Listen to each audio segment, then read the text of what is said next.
दोस्तों,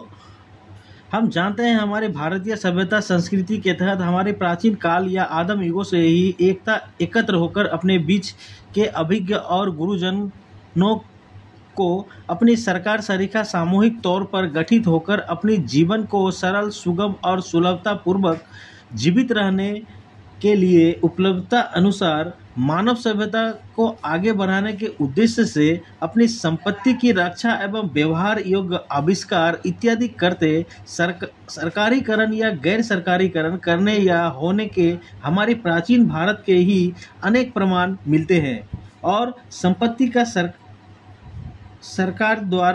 द्वारा शासित होने के अनेकों लाभ या गैर सरकारी होने के वजह से नुकसान को हम भारत के 135 करोड़ भारतवासी खुद को साक्षी मानते और सरकारी या गैर सरकारी होने का प्रभाव अपनी ज़िंदगी में महसूस करते रहना साधारण सी बात है। दोस्तों, हमारे देश की संपत्ति का सरकारीकरण या गैर सरकारीकरण होने या न होने के विषय में हमारे अभिज्ञ और गुरुजन हमेशा से अलग अलग दृष्टिकोण या नज़रिया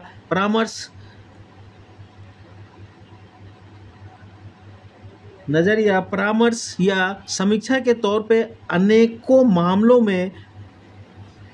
रखते आए हैं, भले सरकार द्वारा अपनाई जाए या ना जाए। दोस्तों, देश की संपत्ति एवं सेवाओं का सरकारीकरण या गैर सरकारीकरण के विषय दो तुक पढ़ते कहना चाहता हूँ कि हम जानते हैं मानव सभ्यता मतलब विकसित होते जाना और संपत्ति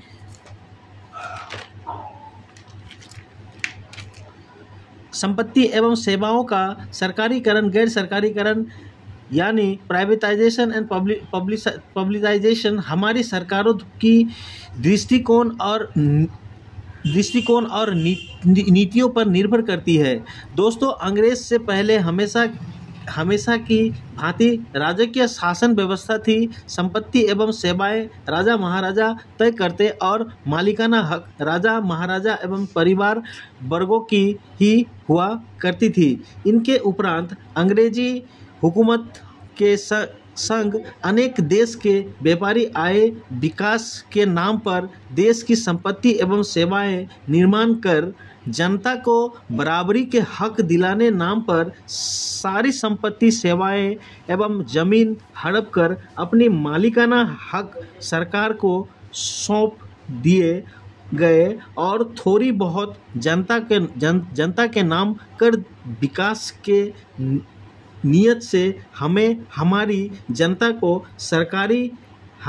हमारी जनता को सरकारी कर गए और संपत्ति एवं सेवाएं सरकार का घोषित कर जो भारतीय हिजाब नकाब धोती कुर्ते में थी,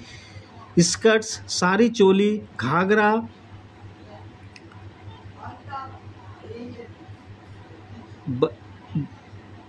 और भारतीय प्रकृति लोग पतलून और लुंगी नुमा जम्फर में दिखने लग गए। हीरो हिंदुस्तानी विकास के नाम कुछ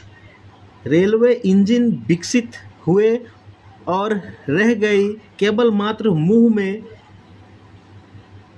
सिगरेट लिए बेहया औरतों की विदेशी कला संस्कृति और धूमिल कर गए सदियों से सहेजित भारतीय संस्कृति मान सम्मान और थमा गए हाथों में कलम की जगह बम बंदूकें हमारी सहज जनता को आपस में लड़वाकर विदेशियों की इकोनॉमिकल फायदे करवाने और जनता के हाथ रह गई केवल मात्र हताश निराश बंटवारे भाई भाई का भारत विभाजन और बन गए हम कंगाल भारतवासी केवल अपनी खाली पड़ी देश की सीमाओं को सुरक्षित कर आत्मनिर्भरता की बढ़ती कदम की आस लिए और भारतवासी सीख गए सरकारी और गैर सरकारी संपत्ति एवं सेवाओं से लाभान्वित होने की कीमतें निभा गए एवं गा गए भारत गाथा की जय गान बढ़ते कदम न रोकने और भूल बैठे हमारे रहीम जी कबीर जी एवं मुंशी प्रेमचंद जी इत्यादियों का कलमा तैयबा एवं गीता के श्लोक बन गए। अलेक्जेंडर पढ़ने लग पड़े। जैक कैंजिल वेंट अप टू हिल, कह गए हमारी दादियाँ रेल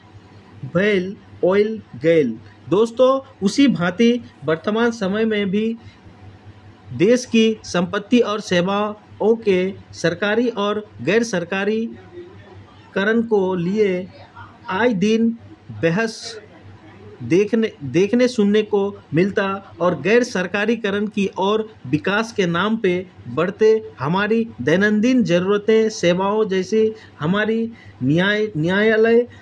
आरक्षी कक्ष एवं सेवाओं का भी प्राइवेटाइजेशन सरीखा विकास होते देखना साधारण सी बात है। मानो पुलिस स्टेशन अब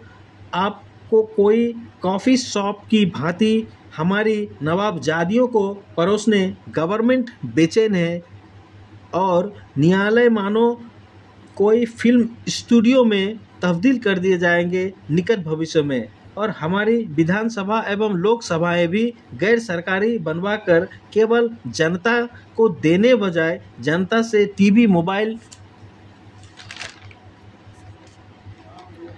पे वोट मांगते देखना आम बात है। पहले गवर्नमेंट जनता को सेवा देती, अब जनता गवर्नमेंट को ज़कात बांटने टोल फ्री नंबर किसी भी पोर्टल पे मिल ही जाएंगे। कोई ना कोई कर्मचारी मंत्री द्वारा यह विडंबना है। दोस्तों, हमारी कंट्री का जिन सरकारी अफसर को देख हमारी मूतें निकल जाया करती थी, शायद निकट भविष्य में चाउमीन और कॉफ़ी टेंडर बन के ना रह जाए। इन्हीं पंक्तियों के साथ कहना चाहूँगा, तू कुछ कर ऐसा दुनिया बनना चाहे तेरे जैसा। या कह सकता हूँ कि तड़पता हूँ तन्हाई में मगर किसने मुझे तड़पते देखा है। तड़पता हूँ तन्हाई में मगर किसने मुझे तड़पते देखा है तो बस उस खुदा ने, वरना महफिलों में तो लोगों ने हमेशा हंसते देखा है। जय हिंद, मेरा भारत महान।